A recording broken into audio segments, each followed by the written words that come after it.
High বন্ধুরা, আজকে পাবদা মাছের রেসিপি নিয়ে তোমাদের কাছে চলে এসেছি। তো চলো দেখতে থাকো। বন্ধুরা, এখন আমি এখানে নিয়ে নিয়েছি পাবদা মাছ। পাবদা মাছকে হলুদ লবণ লাগিয়ে রেখে দিয়েছি, আর কিছুটা পাবদা মাছ এখানে ছেড়ে দিয়েছি কড়াইয়ে।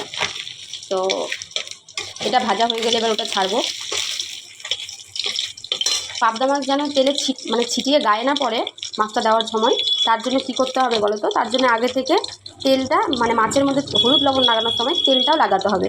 তেল লাগিয়ে রাখলে 10 মিনিট পর যেটা যদি তুমি ছাড়ো, তেলের মধ্যে তোমার গায়ে ছিটিয়ে পড়বে। তৈরি করেছি হচ্ছে কালো সর্ষে, সাদা সর্ষে আর পোস্ত, অল্প করে পোস্ত দিয়ে তিনটাকে ভালো করে প্রথমে শুকনো খোলায় ঘুরিয়ে নিয়েছি, তারপরে একটু একটু করে জল দিয়ে মিক্সিতে ঘুরিয়ে পোস্তটা তৈরি করেছি। আর 3টে শুকনো লঙ্কা অ্যাড করেছি, কাঁচা লঙ্কা ছিল না, তাই জন্য তোমরা চাইলে শুকনো লঙ্কাটা না দিয়ে কাঁচা লঙ্কাও দিতে পারো, আর তেলে শুকনো লঙ্কার গুঁড়ো দিলেও কালারটা চলে আসবে। তোমরা ঝালটা নিজের হিসাবে খেতে পারো।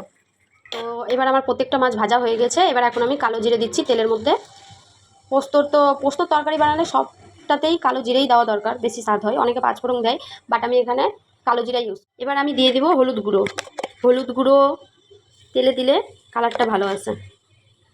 তারপর দিব হচ্ছে স্বাদ মতন লবণ।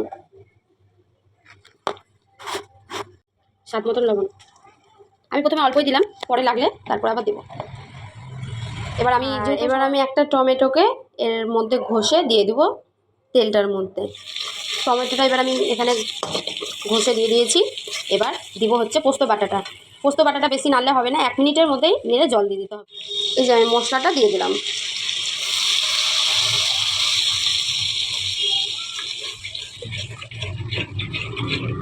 এবার 2 মিনিট নাড়াচাড়া করতে হবে। নাড়াচাড়া করার পরে তারপরে দেখবে তরকারির কালারটা কি সুন্দর আসছে। বন্ধুরা, কালারটা এবার কত সুন্দর চলে এসেছে।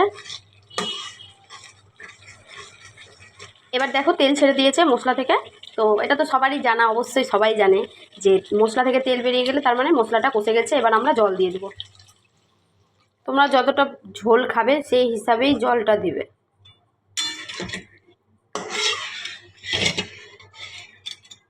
বেশি ঝোল হলে আবার ভালো লাগে না, একটু গায়ে মাখা মাখা লাগে। এই যে এবার আমাদের ঝোল ফুটলো, তারপরে মাছগুলো দিয়ে দিলাম। আর মাছগুলো দিয়ে আমার 5 মিনিটের মতন হয়ে গেল। ঝোলটা আরও ফোটানো। এবার হয়ে গেছে রেডি আমাদের পাবদা মাছের সর্ষে বাটা।